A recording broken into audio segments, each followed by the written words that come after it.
Hello, this is Pixel Freak, and I'm doing a first look of Kingdom and Dragon, the new game released by Gameville. Give it a launch. There we go. So this game, I don't know hardly anything about it. So this is a new feature, by the way, from Gameville. It's probably been going on now for about 6 months, where they ask for your super user request if your device is rooted, which mine is, and you just deny it, and normally it boots. Let's go ahead and try it again.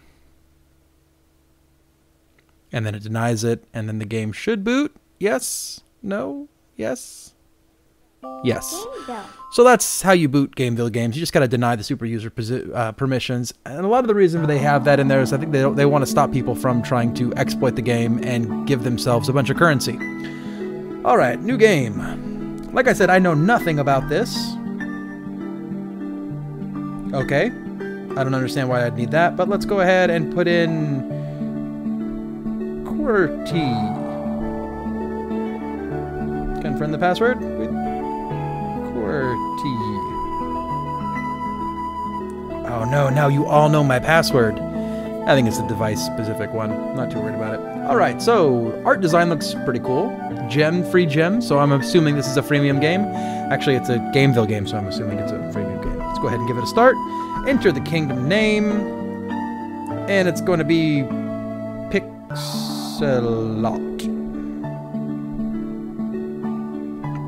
Because that sounds awesome.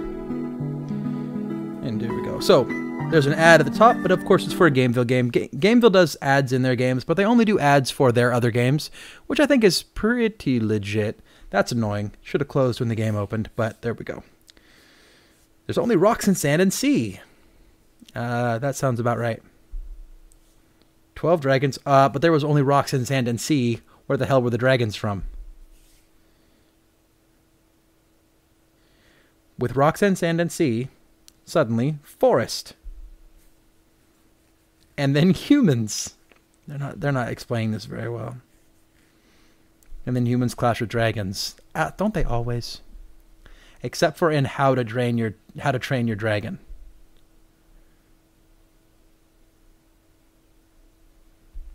There's the end of the dragon era.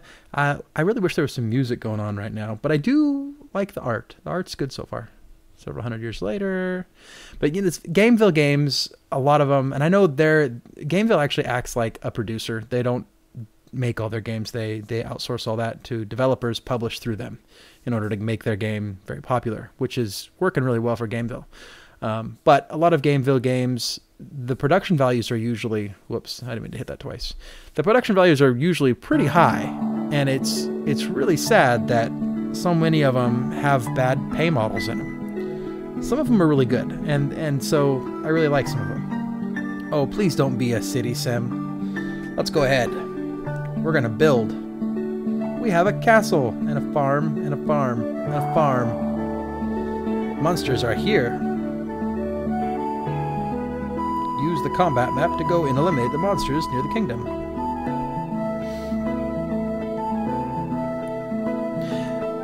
Alright, here we go, near the kingdom. Where's my monsters? There's goblins. They have an army. They're constructing. Something about that. Avalon. Alright, here we go.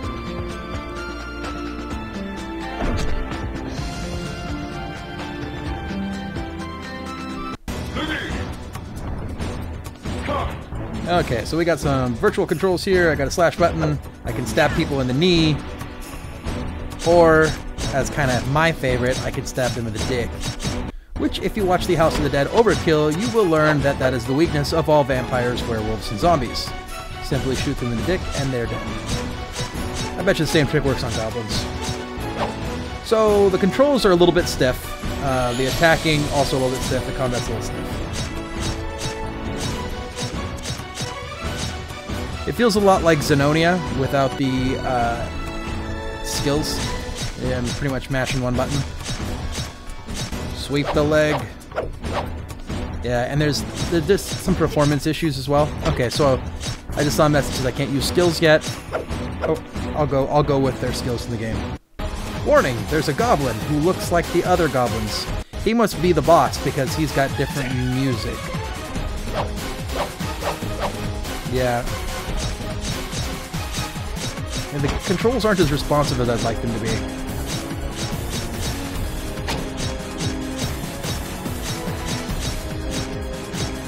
The sprites animation could use a little bit of work too. I mean, I like the way they look, but the animation is a little crappy. But I got a really good score. Select a box. That one.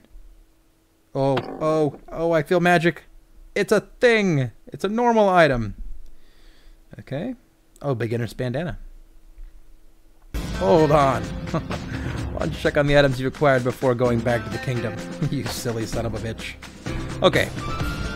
In my backpack, what do we got here? Compare new items with the old and equip them. I can compare new items with the old ones? Did I not? Oh, okay, you hold it. Ooh, that's kind of cool. And it's up 6. Let's do that. Down 6. Unfortunately, they look the same. Can I sell it? Okay, that's cool. So it's kind of a good store interface, or at least your inventory interface, I should say. I can expand the slots with gold. So far I see 1 currency. I like games with 1 currency. I prefer that to 2 currencies. It simplifies things. And it also... Oh, I see 2 currencies. Shit, I see 3 currencies. I don't know what the stars is, but the crystals is obviously the paid content. I don't like when they have 2 currencies because then it locks out anybody that wants to enjoy the free experience from seeing some things. What are we doing here? Defense stance. This is skills, huh? Level that up to 2,000. Forget you. Okay.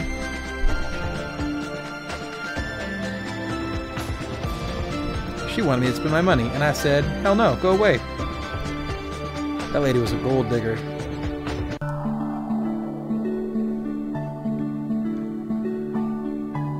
Keep on fighting without taking a rest. Okay? Build. Max. The inn helps mercenaries rest. Hearts consumed during.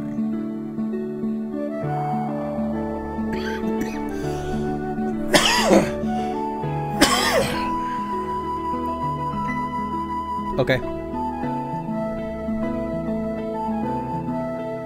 So this is interesting. They're putting together an action RPG with a city sim, and it's got timers in it, and I really hate timers. Let's go ahead and do another battle. We'll play for a little while longer. Get the hang of this whole thing. So it looks like it's an action RPG mixed together with a city sim, and together, it's not a bad thing. What's this? Click on that. What happens? +5. Oh, I can harvest. I'm harvesting them. Over time they grow. Okay. So this is actually... Okay. I hesitate before I say these things, but this is actually a very smart way to build a game because there's action RPG fans and then there's city sim fans, and you're kind of crossing them over to make them kind of play each other's games. It looks like a well-designed game. My problem with the whole thing is that I'm really cautious about the... I'm pessimistic. I'm skeptical of the pay model they seem to have employed in here. And I'm sure that I won't really get a good chance to look at it until I've played the game for a couple hours. And then it'll rear its ugly head, if that head's ugly. And then I'll probably have to release a review to say, yep, the head's ugly. Or maybe I'll say, no, it's not ugly. I'm about 50-50 on Gameville games. I like what they're trying to do with their games, but I'm actually kind of planning too to do a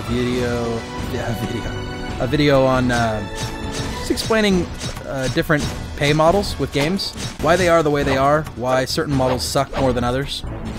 There's reasons behind the whole thing. There's actually a logical reason why companies like Gameville choose the model they do, why they go that way. Why it's bad for gaming, because despite what some people might tell you, that it's an okay thing, because some people want to pay for it. It's not a good thing. It's not a good thing, especially if you want to consider gaming as a form of art. If you want to consider gaming as a commodity, then it's just fine, because it's bringing money in. But it's about more than that. I guess you should say what it's like is in the world of art, you have a movie like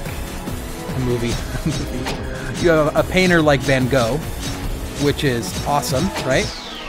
And then you have motel art. Freemium games are motel art. They're made just simply to be sold. It's not meant to inspire or anything like that. It's just meant to make money. That's what freemium games do. But I guess I'll explain more of that, how that whole thing works. And I'd almost consider myself to be qualified to say that. I've played games all my life, for the most part. I have a high appreciation for games. But I guess I usually try to be a little more humble than that. I've just played games. I've been a game hobbyist for a long time, but I'm also a business school graduate. So I know a little bit about business, and I know a little bit about video games. Okay, so we have some new items and stuff I can buy, and because I didn't buy my skill, I've got extra stuff to buy, extra items. What's refresh? Oh, it's to refresh the store. So these are my options. Ooh, that's a nice sword compared to what I'm using.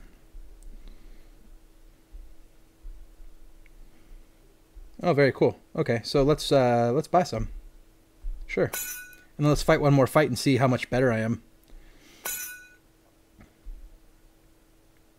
Okay, I found one of those. I didn't see what my item was that I picked up. Movement speed. Oh, that's not bad. HP regen. Okay, let's go with that. Can I go to combat? But I want to go to my... Yeah, there we go. I think this is my equipment. All right, I'm getting the hang of this. All right, so let's put that on. Put that on. Put that on. So I can do a bow.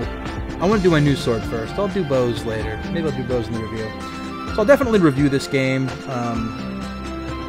because it seems like a decent game. I just want to see more of what the pay model is. Okay, level 3. Let's go. So it's kind of cool because you have this action piece where most people are used to, in these action RPGs, having to grind up all of your gold and stuff in the action piece. But here you actually have a valid city mode as well, where you can get your money from there as well, up your guy, and then continue on your jolly way.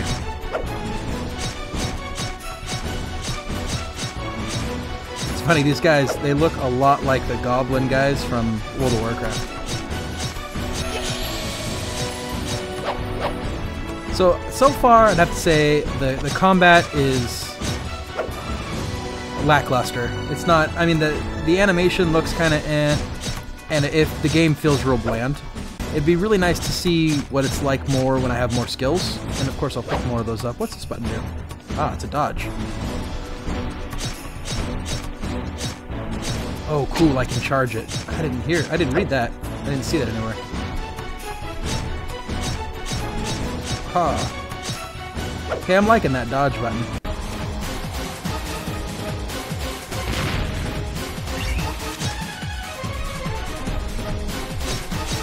I wonder how much I can charge that up. Oh wow, it goes like crazy. Boom. Take 15.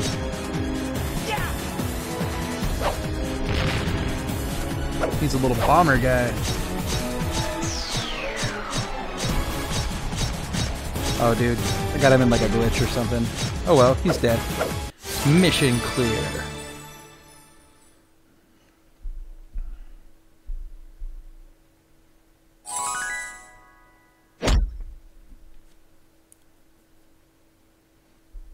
Alright, so what else did we get? A quiver. That goes with the bow pretty well. Alright, let's go back to the town. Yeah, so I hope I didn't sound like too much of an asshat when I was saying, oh, I have a business degree. But yeah, it is true. I am educated with business. I do know some stuff. And I do know a few things about video games. I've been playing them for a quarter of a century. Holy shit, I'm old. Okay, so I can pick up the gold again. And then I'm sure that this processes while I'm gone. What's a gold mine do when I click on it?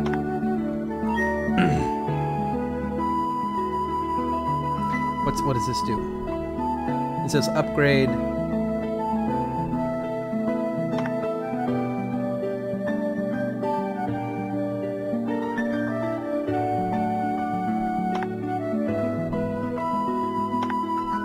cool. Okay, and then the timer is this gold thing here. And I can purchase this. This has got to be my energy and how long you can play for. I always thought that was a stupid mechanic. Like, it must work, or else developers wouldn't be doing this. But let's make a mechanic in a game that a game we want people to play, we're gonna make them stop. Oh, you can play for a while, then you can't stop. You can't play anymore. It makes way more sense to me to make a mechanic where you have a progress, and that progress stops, and then you have to refresh a timer to continue your progress, but you're able to still play the game. There was a bowling game called like PBA bowling or something like that. And that was the same way. That made lots of sense to me, where you could only play the tournaments for so long, and then you had to refresh your character in order to keep playing them. But yeah. So that'll be it for the first look of Kingdom and Dragons, or Dragon and Kingdom by Gameville. There's going to be a link for the game in the description of this video. It's a free game. Check it out if you want to. I'll do a review of it within the next couple days, probably by this weekend sometime. Once I've got my hands, really on it and played it for a while. It seems like a decent freemium game, at least to start, but expect to shell out some big bucks if you're not planning to wait to kind of level up your guy over time. A lot of these sim games where the city sims, they progress very slow. Like Simpsons Tap Out of the Smurfs Village. They progress so slow that they make you want to pay just to speed the game up. Anyways, make sure to like this video, share it with your friends, make sure to subscribe to the channel too, and until next time, this has been Pixel Freak.